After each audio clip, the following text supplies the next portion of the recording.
জন্মদিন আমার মা পাখি। মাতৃত্বের স্বাদ আমি তোমাকে দিয়েই ফিল করেছি। তুমি আমাকে পূর্ণ করেছো মা হতে না পাওয়ার এই ভয়ঙ্কর কষ্টগুলো থেকে। তোমাকে নিয়ে কিছু বলতে গেলেই আমার কান্না চলে আসে। আমি হয়তো কখনো পরি দেখিনি, কিন্তু আল্লাহ আমাকে একটা পরি দিয়েছে। দেখতে দেখতে আমার এই ছোট্ট পরিটার 3 বছর কমপ্লিট হয়ে গেল। এই সেই ওটি রুমের সামনে বসে তোমার বাবার অপেক্ষা করা প্রতিটা মুহূর্ত ছিল ভয়ঙ্কর। একদিকে আকাশ পরিমাণ আনন্দ, অন্যদিকে ভয়, দুইটাই তোমার বাবাকে একদমই তিলি তিলি শেষ করে দিচ্ছিল। ওটি রুম থেকে তোমাকে নিয়ে বের হওয়ার সেই মুহূর্তটা সবার কাছে অনেক বেশি আনন্দের ছিল। তোমাকে সবাই অনেক বেশি ভালোবাসে মা, বিশেষ করে তোমার বাবার। তুমি একটা পরী। এই যে তোমার বাবা তোমার কানে আজান দিচ্ছিল, তোমার বাবার মুখে হাসি থাকলেও মনে প্রচন্ড ভয়। সে তুমি আসা থেকে এই পর্যন্ত প্রতিটা মুহূর্তই তোমার বাবা তোমাকে নিয়ে ভয়ে থাকে। এটা ছিল তোমাকে নিয়ে আমার প্রথম সকাল। ওটি রুম থেকে বের হওয়ার পর থেকে অনেক বেশি অসুস্থ ছিলাম, তাই তোমাকে ওইভাবে করে একদমই ঠিক করে দেখতে পাইনি। পাশে নিয়ে কোলে নিয়ে এখন দেখছি মাশাআল্লাহ তুমি কত সুন্দর হয়েছো। বাসায় আসার 7 দিনের মাথায় আমরা তোমার নামে আকিকা দেই। এই দুনিয়াতে একটা সন্তান আসার জন্য যা যা নিয়ম কানুন লাগে ইসলামিক শরিয়াতে আমরা সবকিছুই তোমার জন্য পালন করেছি। আমার সেই রাত জাগা পাখিটার আজ 3 বছর পূর্ণ হয়ে গেল মাশাআল্লাহ। প্রতি বছরের মতো এবারও তোমার জন্য মায়ের পক্ষ থেকে একটা খোলা চিঠি। তুমি তোমার মায়ের শখের পুতুল, শখের পরী। আর এই শখের পরীকে তোমার মা একদম আহ্লাদ করেই বড় করছে। তোমার কাছে বড় বড় মতো আমার একটাই চাওয়া, বাবা মাকে কখনো কষ্ট দিও না। বিশেষ করে তোমার বাবাকে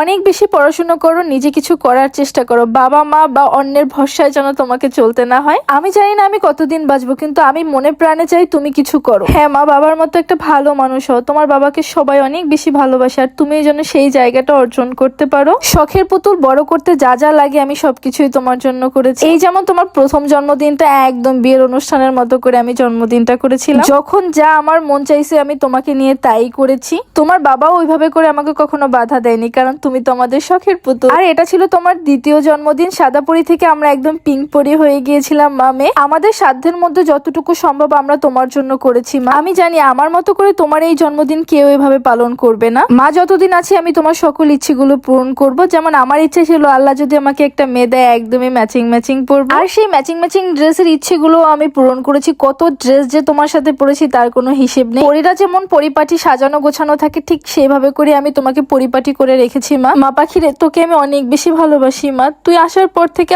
আসলে আমাদের ঘরে রহমত এসেছে। আসলে যে মেয়ে সন্তান রহমত, তুই না আসলে একদমই বুঝতে পারতাম না। আসলে মা তুই আসার পর আমাদের সবকিছুই ভালো হয়েছে, একদমই সব। 6টা বছর যে মা হওয়ার অপূর্ণতাটা আমি ভোগ করেছি, যে ভয়ঙ্কর কথাগুলো আমি সহ্য করেছি, মানুষের মুখ দিয়ে কত না খারাপ কথাও শুনেছি। সেই মানুষগুলোর কথাগুলো আর সেই মানুষগুলোর কথা আমি তোমাকে বলতে চাই না। আমি চাই না তুমি তাদেরকে বিষাক্ত মনে করো। আমি চাই তুমি সবার আদর ভালোবাসায় বড় হও, সবাই যেন তোমাকে আদর করে, আর তুমিও যেন তাদেরকে ভালোবাসো। একটা মানুষের কথা না বললেই নয়, সে হচ্ছে তোমার বাবা। পুরো প্রেগনেন্সি টাইমটাই আমার সাথে ছিল। রাত 1টা না 2টা না, যখন যা বলতাম একদমই ম্যাজিকের মতো সবকিছু এনে দিত। ফুল প্রেগনেন্সি টাইমে আমি মনে হয় 1 কেজি চালের ভাতও খাইনি, মানে এত পরিমাণে অসুস্থ ছিলাম। বিছানা থেকে উঠে ঠিক মতো দাঁড়াতে পারতাম না। তার পাশাপাশি শরীরে প্রচন্ড রকমের চুলকানি ছিল। প্রতিটা মুহূর্তে আমি হাল ছেড়ে দিতাম, মনে হচ্ছিল আমি আর পারবো না, আমি আর বাঁচবো না। কিন্তু তোমার বাবা ঠিক ঢাল হয়ে আমাদের পাশে ছিল, প্রতিটা মুহূর্তে আমাকে সাহস জুগিয়েছে। মা হতে না পারার কষ্টটা যেমন আমি ভোগ করেছি, তেমন তোমার বাবাও ভোগ করেছে, কিন্তু সে আমাকে কখনোই ওই কষ্টটা দেয়নি। প্রতি মুহূর্তে এই বলেই আমাকে সান্ত্বনা দিত, আমি তো আছি, আর কিছুই লাগবে না। আমি তোমার বাবার কাছে অনেক বেশি কৃতজ্ঞ। তোমার বাবা শুধু স্বামী হিসেবেই সেরা না, সেরা তোমার বাবা হিসেবেও। এই যে সেই রাত, যে রাতে তোমার বাবা